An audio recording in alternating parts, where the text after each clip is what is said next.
Não julgueis, para que não sejais julgados. Porque com o juízo com que julgardes, sereis julgados. E com a medida com que tiverdes medido, vos hão de medir a vós. E porque reparas tu no argueiro que está no olho do teu irmão, e não vês a trave que está no teu olho? O nosso julgamento é falho, induzido, negociável, parcial e injusto. Busquemos o reino de Deus e a sua justiça. Chega de profetas escondidos em cavernas, enquanto o espírito de Jezabel impera.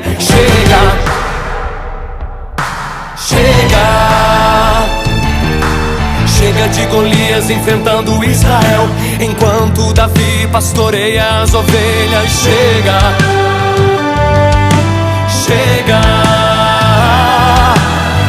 de mentiras dentro do templo, Ananias e Safira mentindo o valor da venda. Chega de trocar amigos por moedas, Deus decretou é o fim da contenda. Que venha teu reino, apareça a verdade, que caia a máscara da falsidade, que brilhe a tua glória, que acenda agora todo o altar que está apagado.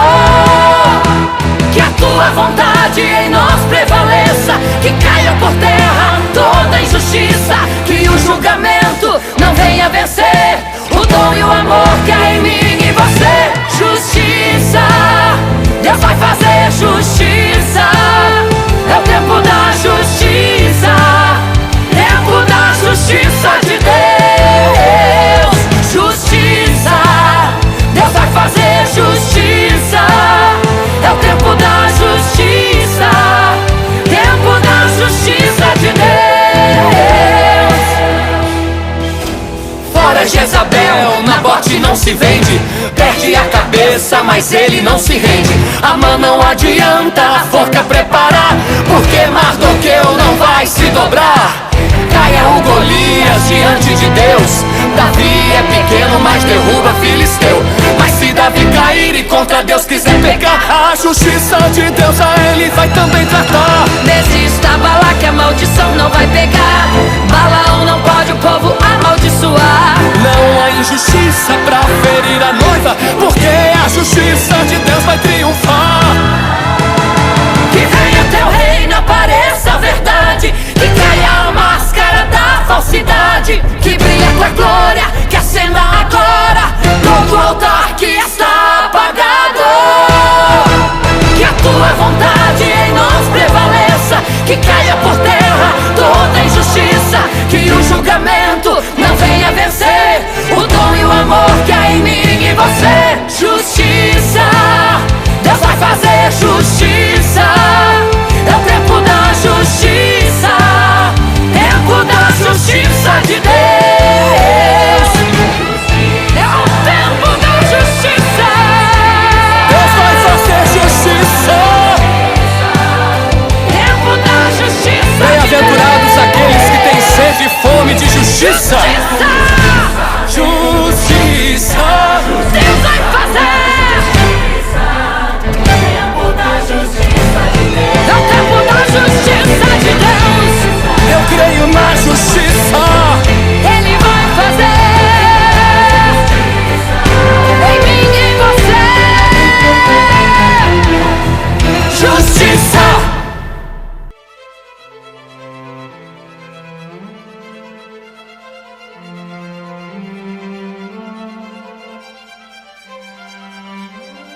Olá, povo de Deus, a paz do Senhor Jesus Cristo. Como vocês estão? Estamos mais uma vez de volta aqui, graças a Deus, em mais um culto virtual. E estamos muito felizes porque até aqui tem nos ajudado o Senhor. As vitórias têm sido grandes, graças a Deus. O Senhor tem salvado almas aqui. O Senhor tem nos dado a oportunidade de realizarmos os cultos, de forma que os nossos irmãos aqui não tenham tido nenhuma dificuldade de estar cultuando ao Senhor aqui nessa cidade.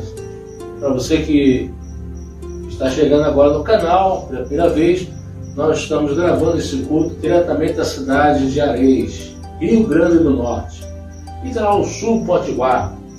Aqui temos aqui várias unidades da Assembleia de Deus, o Ministério da Plenitude. E estamos aqui trabalhando para a honra e glória do nome santo do Senhor. E recomendando que você já faça agora algo bem especial, que é promover esse canal. Dê uma olhada primeiramente se você está com sua inscrição ativa, e caso não esteja, ative sua inscrição e promova, ou seja, compartilhe, curta este canal. Você que está no Facebook também, compartilhe aí, curta, em nome do Senhor Jesus Cristo. É uma forma de você enviar este canal a outros lugares, a outros lares, a outras pessoas que talvez sejam desviados ou talvez nunca tenham aceitado Jesus. E você venha ganhá-lo, venha ganhar esta alma através deste canal. É um prazer muito grande estar realizando esse culto virtual. Quero também dar o meu abraço, mandar o meu abraço a todos os pessoal que nos assiste de outros lugares. Por exemplo, da cidade de Natal, de Caicó, de todo o Rio Grande do Norte. Também de Pernambuco, lá de Paulista de Pernambuco, meu irmão Israel, a minha mãe Luzia Ramos de Oliveira, também meu irmão Natanael, lá de Foz do Iguaçu, meus colegas e amigos aí de outros estados, e nossos irmãos aqui que participam aqui do canal, lá de São Paulo, também lá de Salvador, e parece que de Curitiba. Enfim, tem vários estados aí, porque não é identificado, eu não sei, alguns ali a gente vê no chat, né? A gente vê ali, a gente vê a conversa e daí a gente vem saber de onde são. Muito bem. Os cultos que você tem participado conosco, dê alguma sugestão, estamos aqui abertos às sugestões de músicas, enfim, de tema de mensagem, o que você quiser, aí coloca em seu comentário, em nome de Jesus, entendeu? Estamos fazendo aí, usando a internet a todo vapor. Estamos usando aqui o canal, estamos usando através do YouTube, do Facebook, e você, se por acaso perder, espero que você não perca o culto, fica tudo gravado no Facebook e no YouTube. Que Deus abençoe você. Continue promovendo. Seja um missionário virtual, né? Bora um missionário virtual. Seja um missionário virtual, levando a palavra de Deus aos lares, né? E a mensagem de hoje é uma mensagem, vamos dizer, evangelística, né? A chave da certeza da salvação. Você sabia que existe um testezinho? O pastor foi lá na Bíblia Sagrada e foi buscar um teste. Esse teste, você tem que tirar 100. Tem que tirar 100, ou como queira dizer, 10. Tem que tirar 10. Se você tirar 9, você está reprovado. Tá certo? Então o pastor vai mostrar aqui, se me falha a memória, são 7 perguntas. Você tem que acertar. E tem que ser aprovado nas 7. Se você for reprovar, só acertar 6, está reprovado.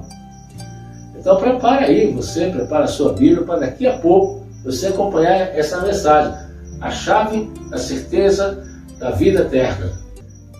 Sem mais demora, já convido você a orar comigo, tá certo? Para que essa mensagem que vai ser pregada hoje alcance as vidas. As pessoas precisam ouvir essa mensagem. Ore comigo. Senhor, neste momento, Pai, te apresento o Senhor Deus, meu Deus.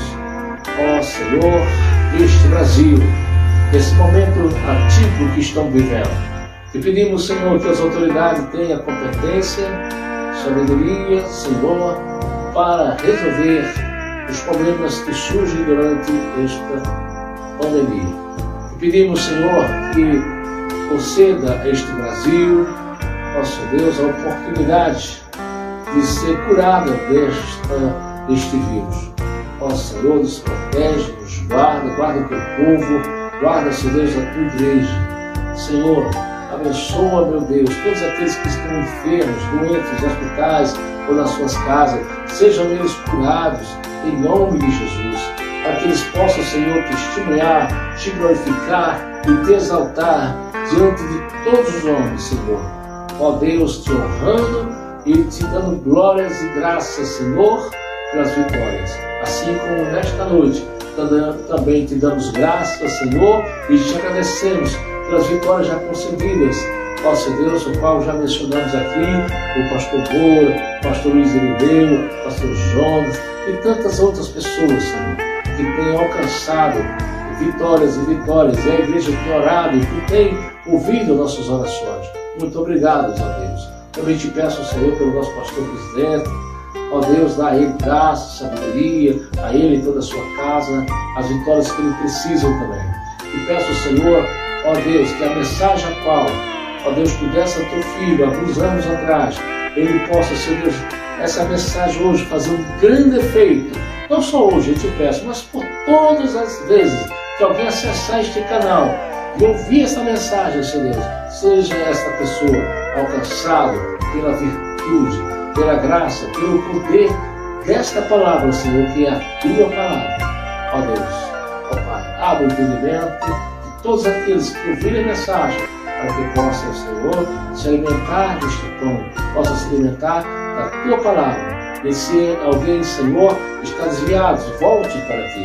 Se está alguém, Senhor Deus, alguém que assiste todas essas mensagens, essa tua palavra, e não tiver nenhuma experiência contigo, possam eles, Senhor, entenderem a ponto, Senhor, de também aceitar a ti, onde quer que eles estejam.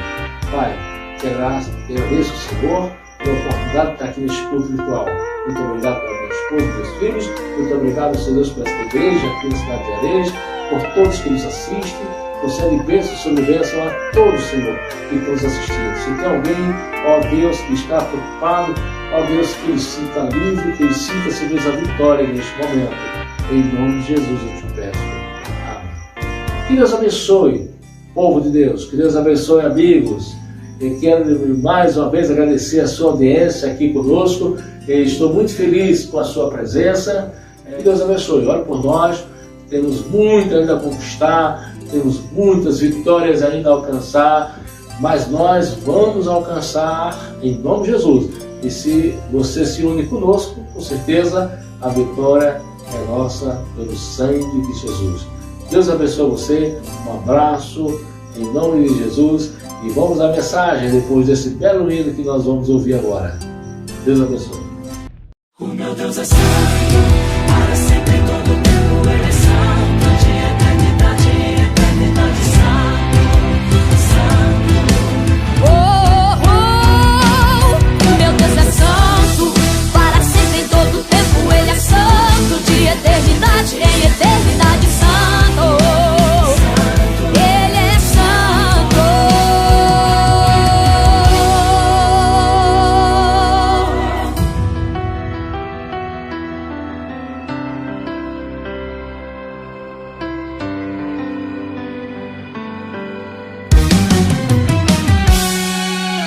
Vejo em teu rosto grande desespero.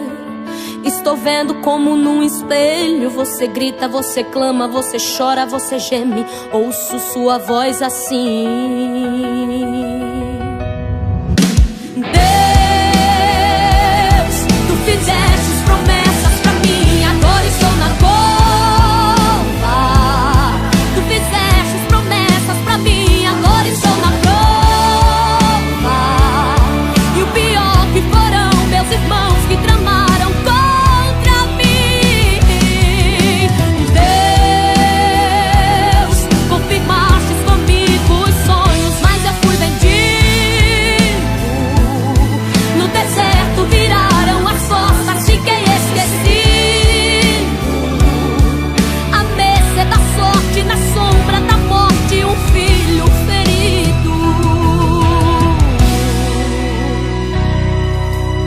vezes é preciso calar e ficar em silêncio, mesmo quando a vontade é tamanha, faz transparecer a face.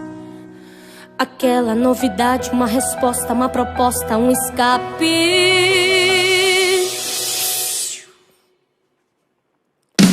Fecha a boca e só glorifica. Não te preocupes, depois Deus explica. Esse mistério é preciso pra Deus exaltado ser. Guarde o segredo, só conte pra Deus. Fica tranquilo, o sonho é teu. Deixa que depois o mundo todo saberá.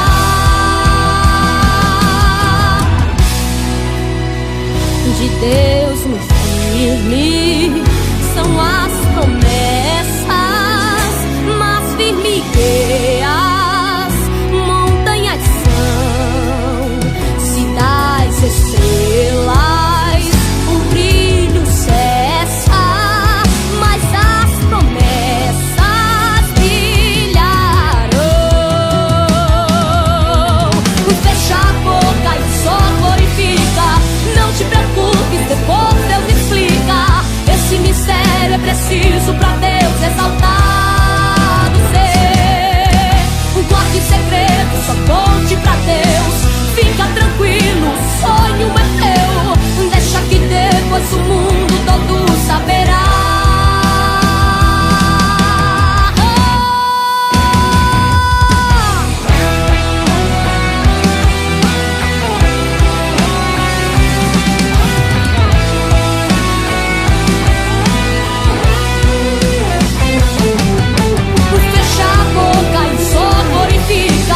Não te preocupes, depois Deus explica. Esse mistério é preciso pra Deus exaltado ser. Guarde segredo, só conte pra Deus. Fica tranquilo, o sonho é teu. Deixa que depois o mundo todo saberá. Ele é fiel, pode passar a terra, passar os céus. Nunca falhará, suas palavras sempre cumprirá. Ele é fiel, pode passar a terra, passar os céus. Nunca falhará, suas palavras sempre cumprirá. Antes que os montes nascessem e se formasse a terra e o mundo, de eternidade em eternidade, tu és Deus. O meu Deus é santo, para sempre em todo tempo Ele é santo, de eternidade em eternidade santo. Ele é santo, o meu Deus é santo, o meu Deus é santo.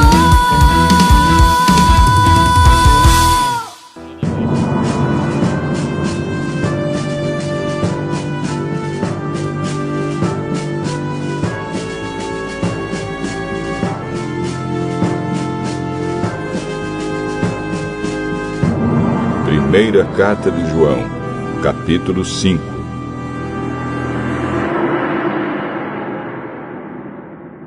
Todos aqueles que creem que Jesus é o Messias são filhos de Deus. E quem ama um pai, ama também os filhos desse pai. Nós sabemos que amamos os filhos de Deus quando amamos a Deus e obedecemos aos seus mandamentos.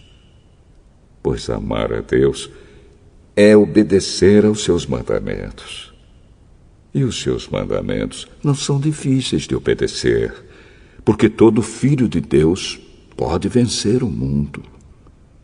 Assim, com a nossa fé, conseguimos a vitória sobre o mundo. Quem pode vencer o mundo? Somente aquele que crê que Jesus é o Filho de Deus. Jesus Cristo é aquele que veio com a água do seu batismo e com o sangue da sua morte. Ele veio com a água e com o sangue, e não somente com a água. E o próprio Espírito Santo é testemunha de que isso é verdade, porque o Espírito é a verdade. há 3 testemunhas: o Espírito, a água e o sangue. E esses 3 estão de pleno acordo. Nós aceitamos o testemunho dos seres humanos, mas o testemunho de Deus tem mais valor. E esse é o testemunho que Deus deu a respeito do seu Filho. Aquele que crê no Filho de Deus tem esse testemunho no seu próprio coração. Mas quem não crê em Deus faz de Deus um mentiroso, porque não crê no testemunho que Deus deu a respeito do seu Filho. E este é o testemunho. Deus nos deu a vida eterna, e essa vida é nossa por meio do seu Filho. Quem tem o Filho tem a vida. Quem não tem o Filho de Deus não tem a vida.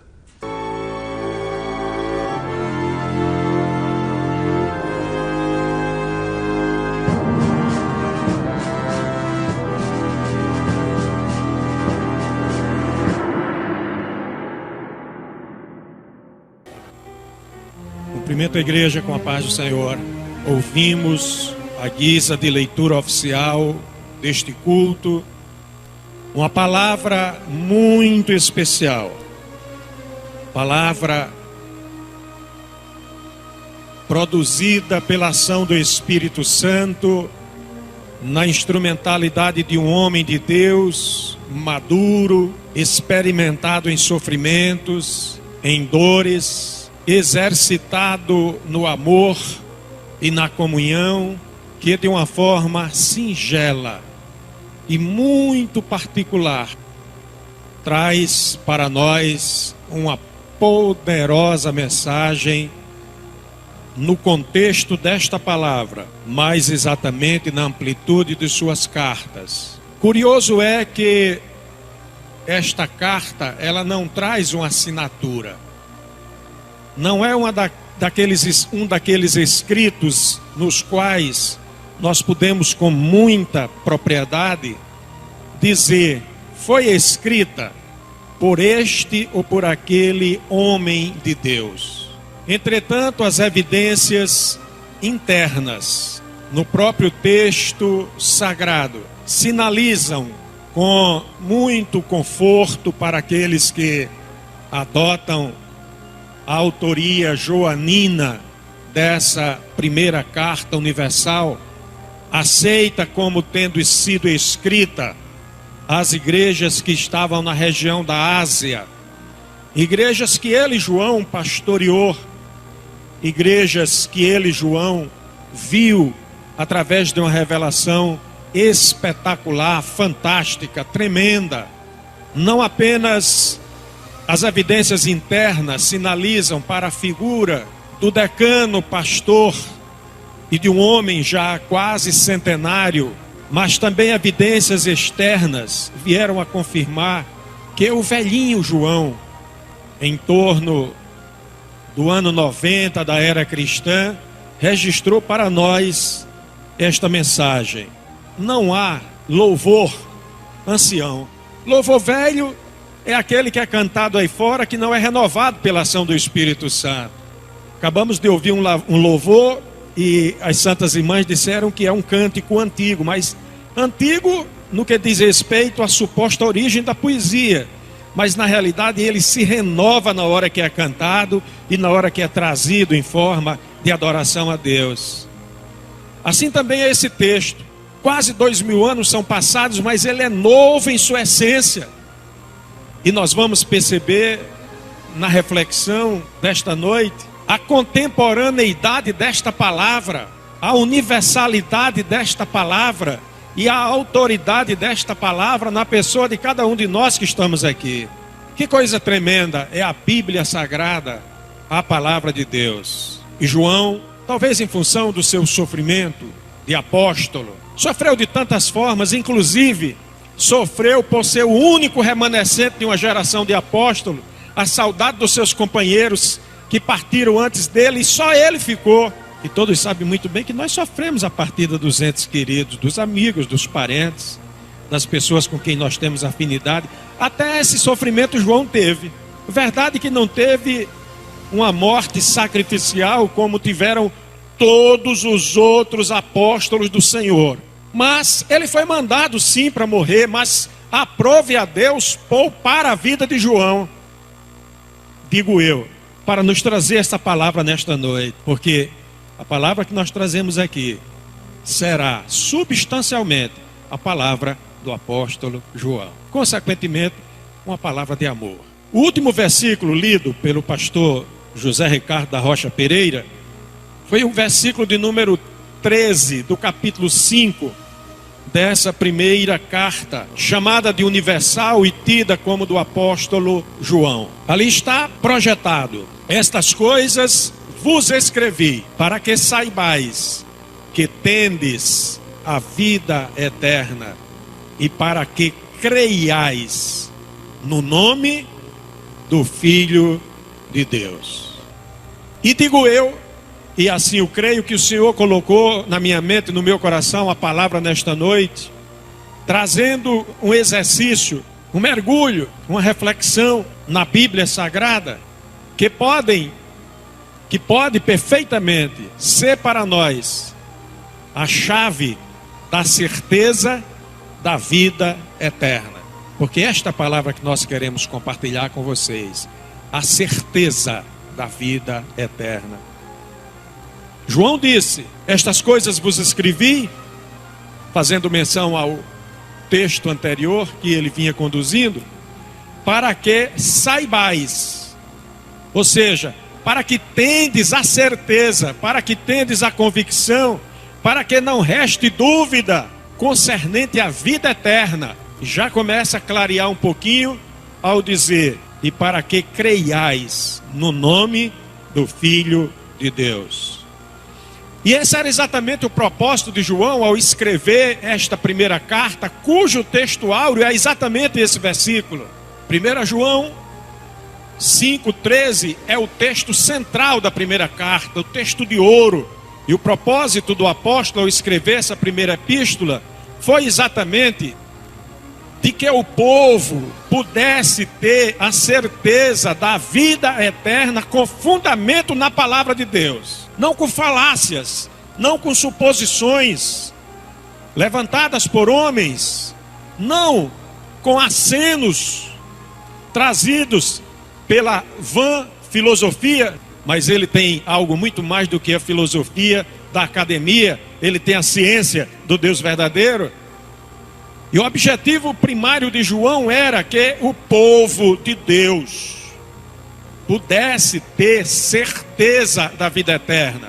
E eu quero chamar a atenção dos irmãos que conhecem esta epístola e os que não conhecem, ao lê-la ou ao ler todo o evangelho de João, ao ler a segunda, ao ler a terceira carta, vocês possam observar o fato de que em momento algum desta carta ou dos demais escritos produzidos pela mão deste homem de Deus, ele afirmou que experiência de conversão vivida no passado proporcione a certeza ou possa garantir a vida eterna. Lhe chama a atenção desse fato, porque muita gente está pensando que alcançou a salvação de Deus pelo fato de que lá no passado viveu a experiência da salvação.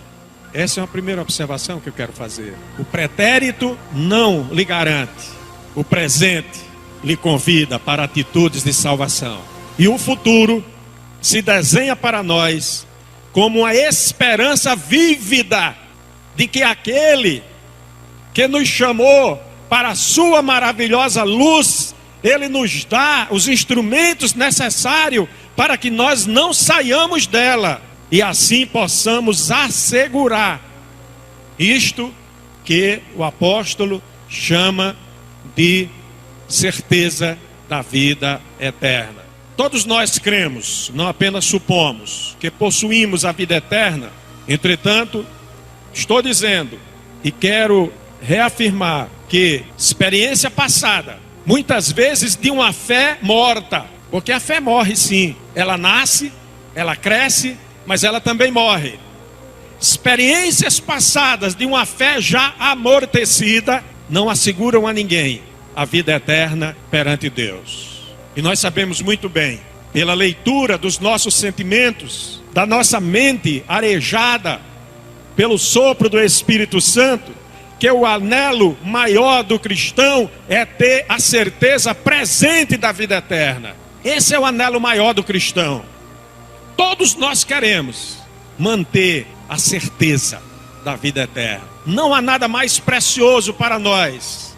Não há templo bonito, não há casamento harmonioso, não há posição social admirada e desejada, não há títulos honoríficos, nada nesta vida para o verdadeiro cristão é mais importante do que ele ter a convicção de que a sua vida futura está guardada em Deus.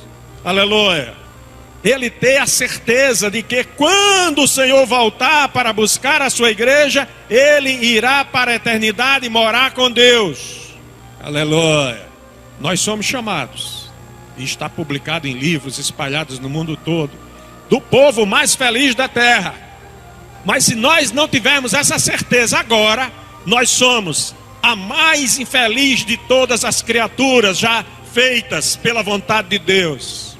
Porque abandonamos todo o mundo de prazeres, deixamos de lado todas as ofertas que a sociedade nos dá e que são legitimadas pela própria lei dos homens, para seguir uma carreira de fé.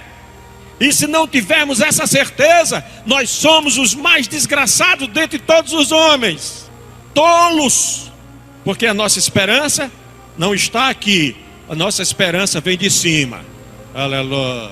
Na primeira carta de Paulo à igreja que estava em Tessalônica, no capítulo 4, 2 versículos adequam-se perfeitamente a essa realidade que eu estou desenhando com palavras.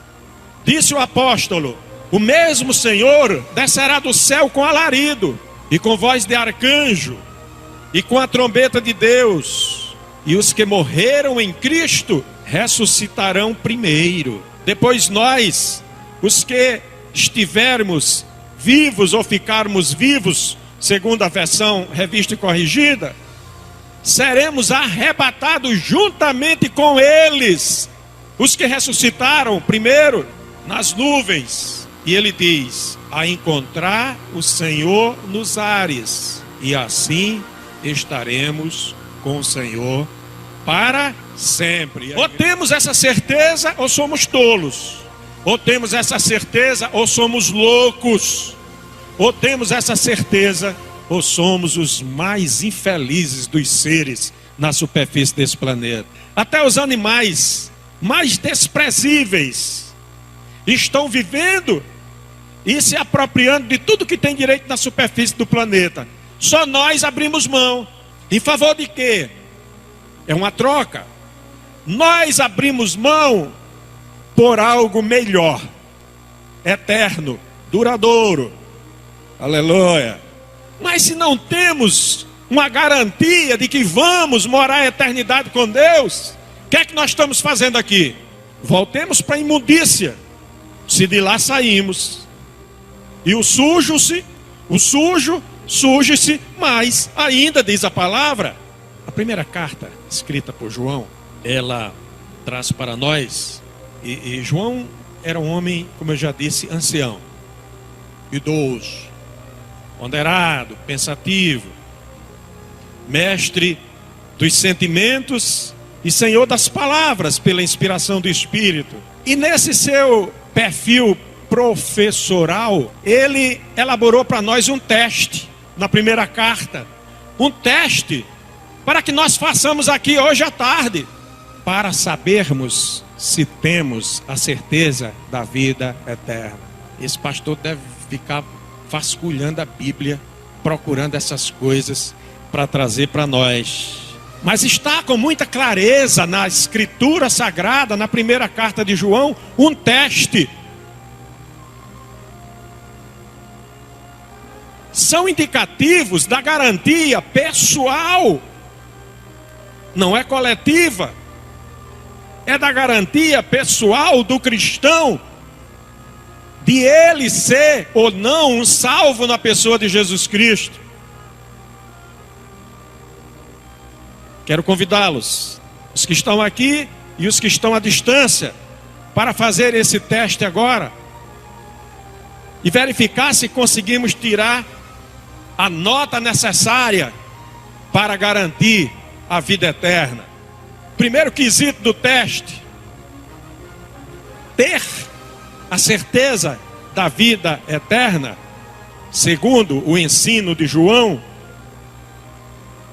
é crer no nome do Filho de Deus. Primeira condição para termos a certeza da vida eterna, necessário é que creiamos no nome do Filho de Deus. Parece, pela alegria da igreja, que vocês estão se considerando aprovados nesse primeiro ponto do teste. Mas olha, muita gente não crê em Jesus Cristo como Filho de Deus e já fica reprovado no primeiro teste. Primeiro ponto do teste já está reprovado, porque olha, atenção, tem que tirar a nota máxima, não pode ficar em nenhum quesito, não passa com nota 60, nem com 70, nem com 80, nem com 90, tem que passar com 100. Não há vida eterna, nem certeza de salvação, sem uma fé inabalável na pessoa de Jesus Cristo. 1 João 5:5, Multimeios projeta para a igreja conferir, está escrito assim: quem é que vence o mundo, senão aquele que crê que Jesus é o Filho de Deus? É possível alguém vencer o mundo sem ter essa fé inabalável no Filho de Deus? Logo a seguir, coloca-se um segundo ponto, que está no contexto dessa palavra, no capítulo 4, versículo 15, dessa primeira carta, onde João escreveu assim: qualquer que confessar que Jesus é o Filho de Deus, Deus está nele e ele está em Deus. Aleluia. Crê que Jesus Cristo é o Filho de Deus é condição sine qua non para a salvação. Você crê que Jesus é o Filho de Deus? Se creia, diga glória a Deus, porque você está passando nesse primeiro ponto do teste. Mas não vamos ficar só com o pensamento de João, vamos recorrer ao Dr. Paulo, aquele homem poderoso nas Escrituras, que compilou o pensamento cristão de uma forma tão extraordinária, que produziu peças sem as quais a igreja não seria a mesma nos dias de hoje. Quando ele escreveu a mais importante igreja daquela época, sob o ponto de vista político, a igreja em Roma, no capítulo 10 aos Romanos, nos versículos de número 10 a 9, Paulo escreveu a palavra que eu considero a chave desse primeiro ponto. Ele disse assim: se com a tua boca confessares ao Senhor Jesus e em teu coração creres que Deus o ressuscitou dos mortos, serás salvo. Visto que com o coração se crê para a justiça e com a boca se faz confissão para salvação. Aleluia. Então, meu irmão Luiz, se você nunca confessou a Jesus como Salvador, confesse agora, porque essa é a condição sine qua non para a salvação. Mas Luiz vem confessando desde pequeno, não tem problema, confesse de novo, para nós não perdermos o hábito de dizer: Jesus Cristo, o Filho do Deus vivo, é o meu Salvador. Glória a Deus. A igreja está aprovada nesse primeiro ponto? Amém. Vamos para o segundo. Ouçam bem. Segundo João, nós temos a certeza da vida eterna quando temos Cristo como Senhor e procuramos guardar os seus mandamentos. Agora não se trata de Jesus como Salvador. Agora nós estamos tratando de Jesus Cristo como Senhor da nossa vida, como Salvador, todos querem. Quem está se afogando não quer saber de que material foi feita a corda. Quer que a corda seja lançada para ele se agarrar e subir.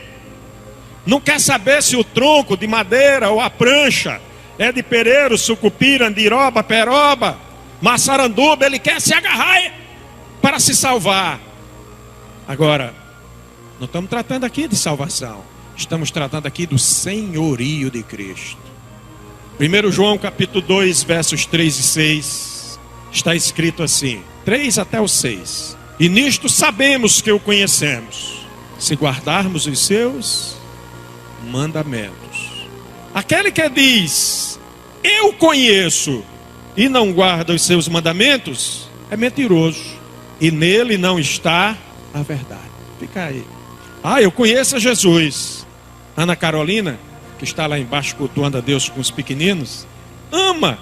Chega lá em casa, vai logo pedindo para a irmã Rejane colocar o CD Quem é Jesus. Dodó, bota o CD Quem é Jesus. Muita gente está agindo assim, dizendo, eu conheço Jesus. Ora, a humanidade conhece Jesus. Só houve um homem inglês, mundialmente conhecido, que abriu a boca para dizer que era mais famoso e mais conhecido do que Jesus. O fim dele não foi dos mais agradáveis, não. E o mundo continua contando a história da cruz. John Lennon e todos aqueles que se arvoraram serem mais conhecidos, mais amados do que Jesus Cristo, não responderão por isso, porque é um pecado perdoável, mas há um pecado que não tem perdão. É desconhecer Jesus como Salvador e não aceitá-lo como seu Senhor. E o senhorio de Cristo subentende cumprir os seus mandamentos. Aquele que conhece a Jesus, mas não cumpre os seus mandamentos, está mentindo quando diz que o conhece. É o que João está dizendo para nós. Na carta, ou melhor, no evangelho que João próprio escreveu, o mesmo João, no capítulo 14, no verso de número 21, ele registrou essa palavra: aquele que tem os meus mandamentos e os guarda, este é o que me ama. E aquele que me ama será amado de meu Pai, e eu o amarei e me manifestarei nele. Jesus é Senhor da sua vida? Aleluia. Se é, esteja alegre, porque você acaba de ser aprovado no segundo ponto. Jesus, meu Salvador, Jesus, o meu Senhor. Mas para sermos marcados com o senhorio de Cristo, porque o senhorio de Cristo marca sim. Quantas vezes as santas mulheres, os santos irmãos, circulando pelas ruas da cidade, alguém já olhou e disse, você é crente? Sabe por quê? Porque o senhorio de Cristo está marcado em você. Aleluia. Nós trazemos em nosso corpo as marcas de Cristo. Parodiando Paulo, podemos dizer isto. As marcas do senhorio de Cristo devem nos acompanhar para nós sermos aprovados no teste. Terceiro ponto, João ensinou. Temos a certeza da vida eterna quando amamos o Pai e o Filho e não ao mundo. É aí que o caldo parece que está entornando. Amar a Deus é fácil. Todo mundo ama a Deus. Eu amo a Deus, eu amo a Jesus. Ave Maria, como eu amo a Jesus, não é? Às vezes vemos alguns crentes pronunciando assim essa palavra de convicção: Virgem Nossa Senhora, eu amo a Jesus. Virgem Maria, como eu amo a Jesus. São expressões de convicção, né? Nascidas do vocabulário do homem sertanejo, adepto de Maria. Às vezes, vala-me meu Padim João Batista.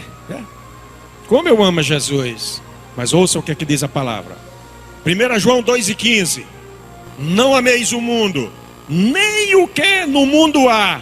Se alguém ama o mundo, o amor do Pai não está nele. que é que significa não amar o mundo? Não amar o mundo e sim amar a Deus e amar a Jesus significa dar sempre a primazia em tudo que fizermos a Deus e a Jesus Cristo, nosso Salvador e o nosso Senhor. A primazia é dele. Se não houver conflito de interesse entre a sua palavra, entre os seus mandamentos e aquilo que nos cerca, tudo bem.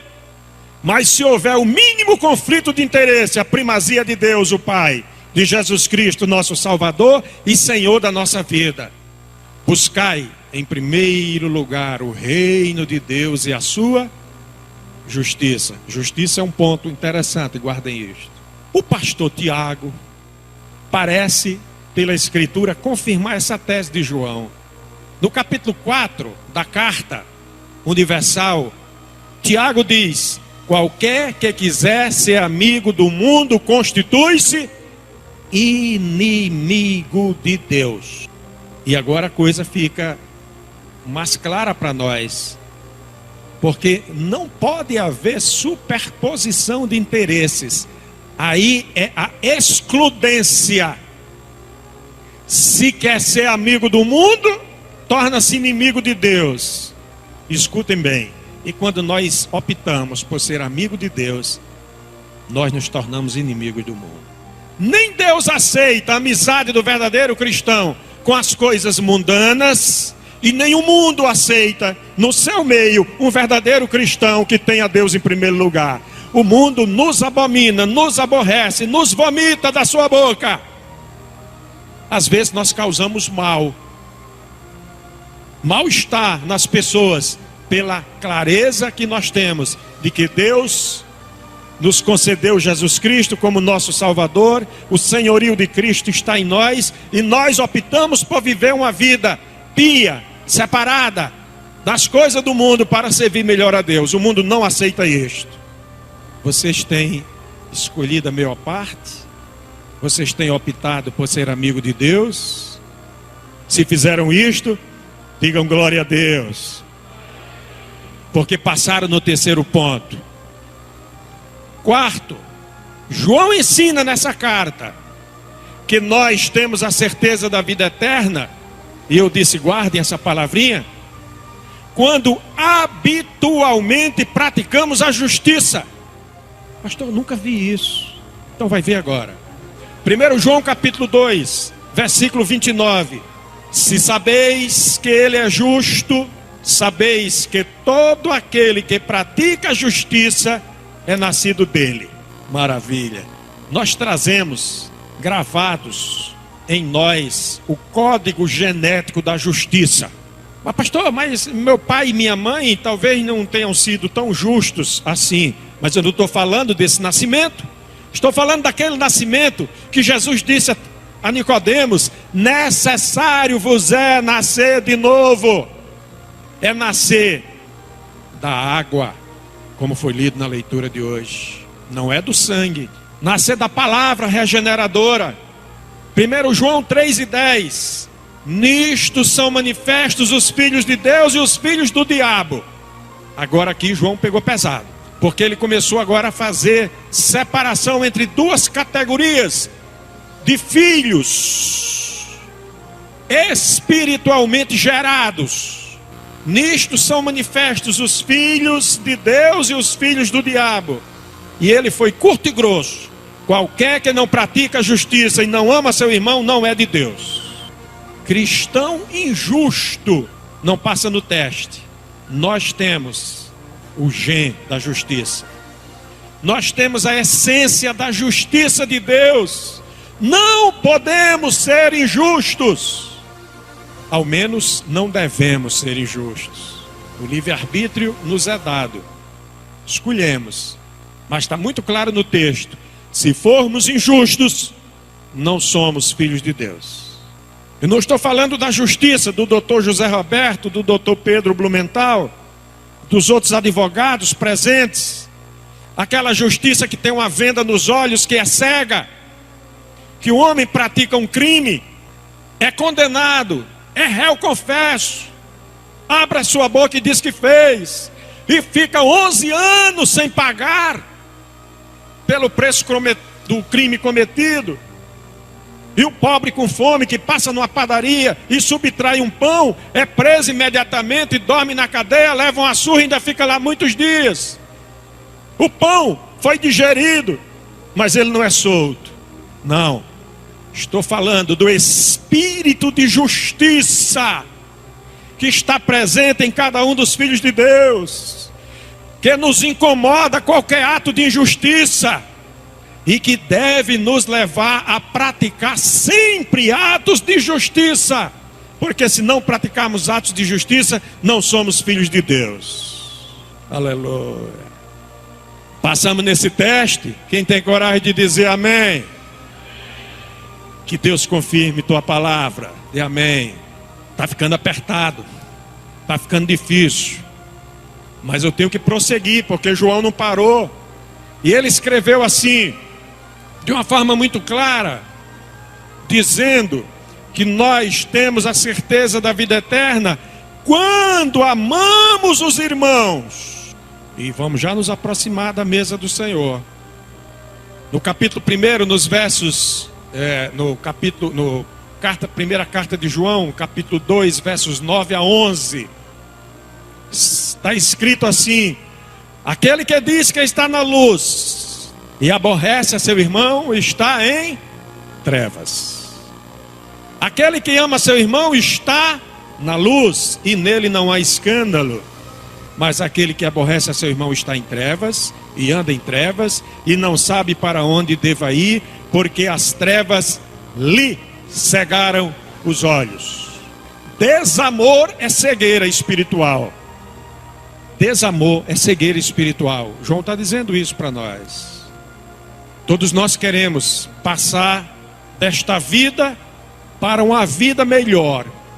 E João nos adverte dizendo assim, capítulo 3, versículos 14 e 15: nós sabemos que passamos da morte para a vida, porque amamos os irmãos. E continua: quem não ama seu irmão, permanece na morte. Qualquer que aborrece a seu irmão é homicida. E todos nós sabemos, estou dizendo eu, que nenhum homicida alcança a vida eterna, que nenhum homicida permanece em Deus, que nenhum homicida tem a vida eterna. É João ensinando isso para nós.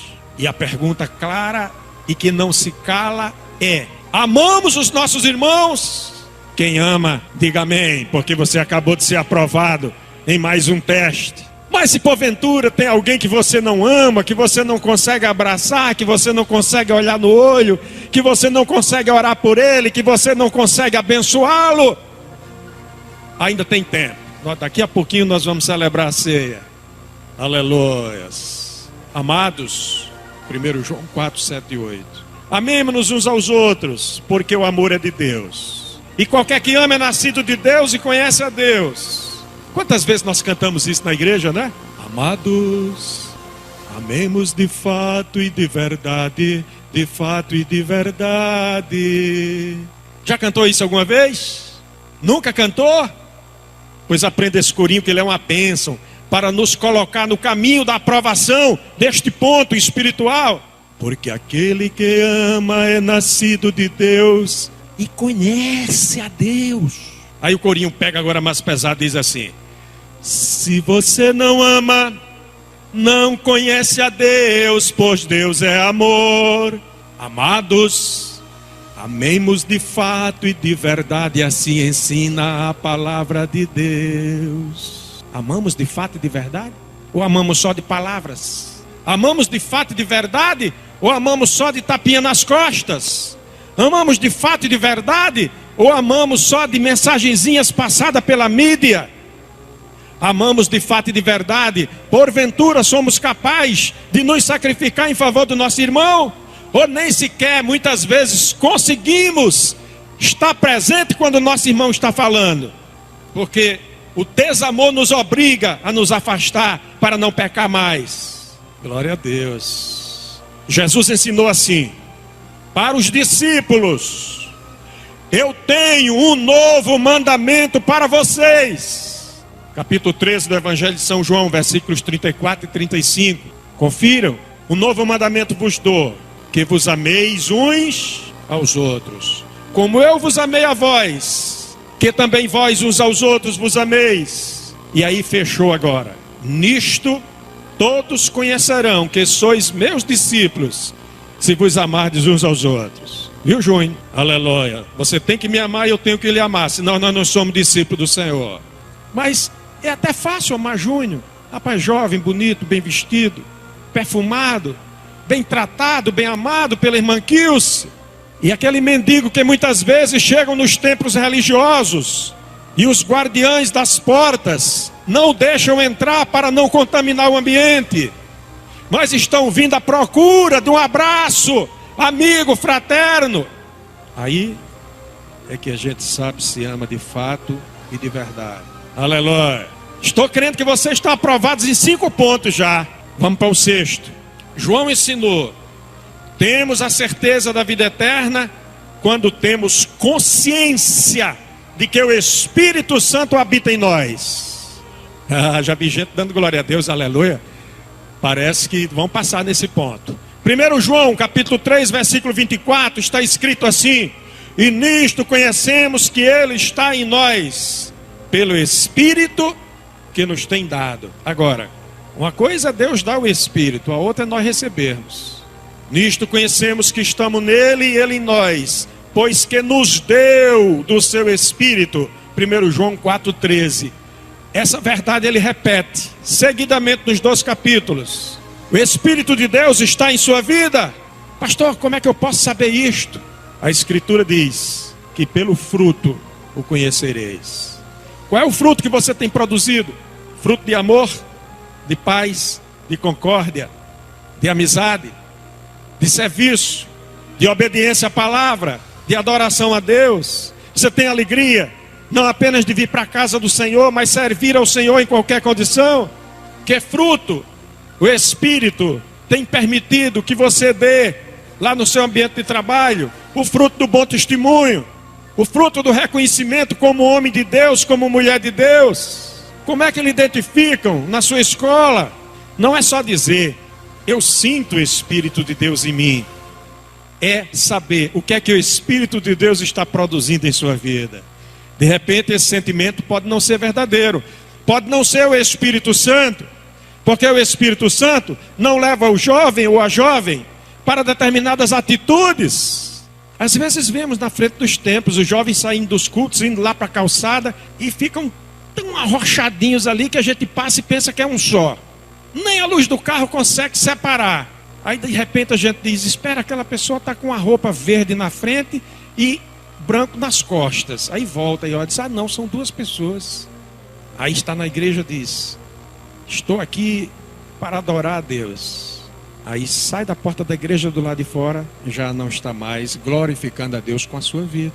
O Espírito de Deus está em nós, então demos frutos que dignifiquem o nome de Deus. E se isso acontece, dê glória a Deus, porque você foi aprovado no 6º ponto. Glórias ao nome do Senhor.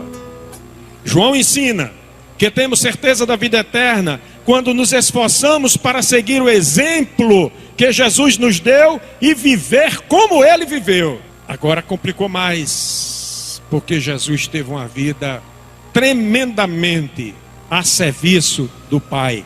No capítulo 2, versículo 6 dessa carta ele escreveu assim: aquele que diz que está nele também deve andar como ele andou. No seu evangelho ele ensinou assim, capítulo 13, versículos 14 e 15. Ora, se eu, Senhor e Mestre, vos lavei os pés, vós também deveis lavar os pés uns aos outros, porque eu, Jesus, vos dei o exemplo, para que como eu fiz, façais vós também. Lavar os pés aqui é um simbolismo. Ele fez literalmente, mas para nós deixou o exemplo simbólico. Em alguns momentos nós somos tão grandes, tão poderosos, tão importantes, que não somos capazes de nos inclinar nem para ver aquele irmãozinho tão pequenininho que... quanto mais lavar os pés uns dos outros. 1 Pedro registra para nós a lição do velho pescador, do homem supostamente indouto, mas que trouxe para nós uma contribuição rica de ensino da parte de Deus. Ele disse assim: também Cristo, 2:21 de 1 Pedro, também Cristo padeceu por nós, deixando-nos o exemplo para que sigais as suas pisadas. Temos seguido os passos de Jesus. Há um livro muito famoso, escrito por um homem que leva o nome de Sheldon. Em meus passos, que faria Jesus? Mesmo autor de um outro livro muito belo, A Crucificação de Philip Strong. Ele nos sinaliza um caminho a seguir, mas o modelo deste caminho não é ele, Sidney Sheldon. O modelo desse caminho é Jesus. Amém? Glória a Deus. Agora vem uma questão bem facinha, para todo mundo ser aprovado. João ensinou que temos a certeza da vida eterna quando mantemos o anelo e a esperança na vinda de Cristo. Pastor, eu nunca vi isso. Que coisa. João ensinou assim. Foi, capítulo 3 dessa carta, versículos 2 e 3. Amados, agora somos filhos de Deus, e ainda não é manifesto o que havemos de ser, mas sabemos que quando Ele se manifestar, seremos semelhantes a Ele, porque assim como Ele é, o veremos. Aí ele para e diz assim: e qualquer que nele tem esta esperança, purifica-se a si mesmo, como também ele é puro. Glória a Deus. Aprovados até agora? Glória a Deus. Última questão, e já vamos nos alegrar, porque passando por essa, estamos aprovados. João ensina: temos a certeza da vida eterna quando vivemos na luz e em comunhão com os santos. E ele escreveu assim, no comecinho dessa carta, versos 1 até o 5 do capítulo 1. Mas se andarmos na luz, como Ele na luz está, temos comunhão uns com os outros. E o sangue de Jesus Cristo, seu Filho, nos purifica de todo o pecado. Olha a chave aí. Entenderam por quê? Andar na luz, ter comunhão com todos os santos é condição sine qua non para viver a vida eterna. Porque andando na luz e tendo comunhão uns com os outros, o sangue de Jesus Cristo nos purifica de todo pecado. Aleluia. E sem pecado, na condição de santificação, nós veremos o Senhor. Iremos celebrar a ceia. E não é fora de contexto evocar a palavra de Paulo aos Coríntios, quando ele escreveu no verso 16 do capítulo 10, dizendo assim: porventura, o cálice de bênção que abençoamos não é a comunhão do sangue de Cristo? O pão que partimos não é porventura a comunhão do corpo de Cristo? A celebração da mesa do Senhor é composta desses dois elementos. Estaremos evocando de Deus, e a expressão do apóstolo é objetiva: o pão que abençoamos, o cálice que abençoamos. O pão que abençoamos é o pão da comunhão do corpo de Cristo. E quem é o corpo de Cristo na terra? A sua igreja. O cálice da bênção que abençoamos não é a comunhão do sangue de Cristo? E quem é que tira pecado na terra? O sangue de Jesus Cristo. Estava simbolizado lá na lei. Sem derramamento de sangue não há remissão de pecados. Vamos partir para o pão e para o cálice, sabendo nós que o cálice da bênção na nossa vida é a comunhão do corpo de Cristo. Que o pão que estaremos abençoando e recebendo logo a seguir é a comunhão do corpo de Cristo. Sem comunhão não há salvação. Não podemos ter certeza da vida eterna. Glória a Deus. Meu Israel cativo está, deixa meu povo ir. Ó preço em duro labuta, deixa meu povo ir. Pai, Moisés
seus despojos partirão. Deixa meu povo ir. Vai, Moisés,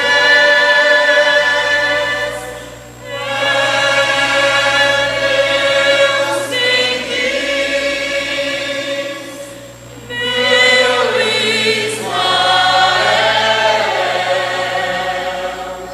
Faraó.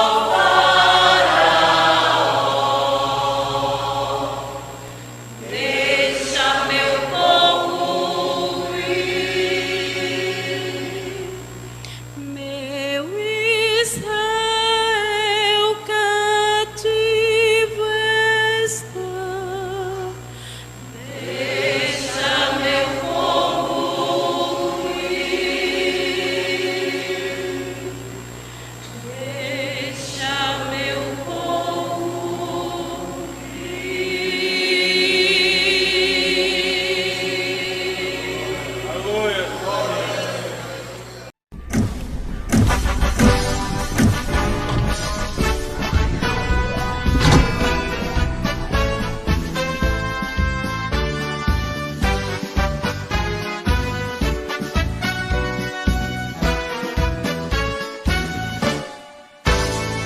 Unidos, avante, lutemos, com esse ideal avançar.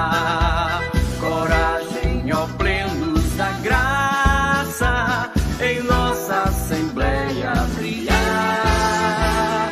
Diante do trono de Cristo, veremos a face do Rei, dizendo: bem-vindos, filhos do meu Pai, avante, avante, lutar.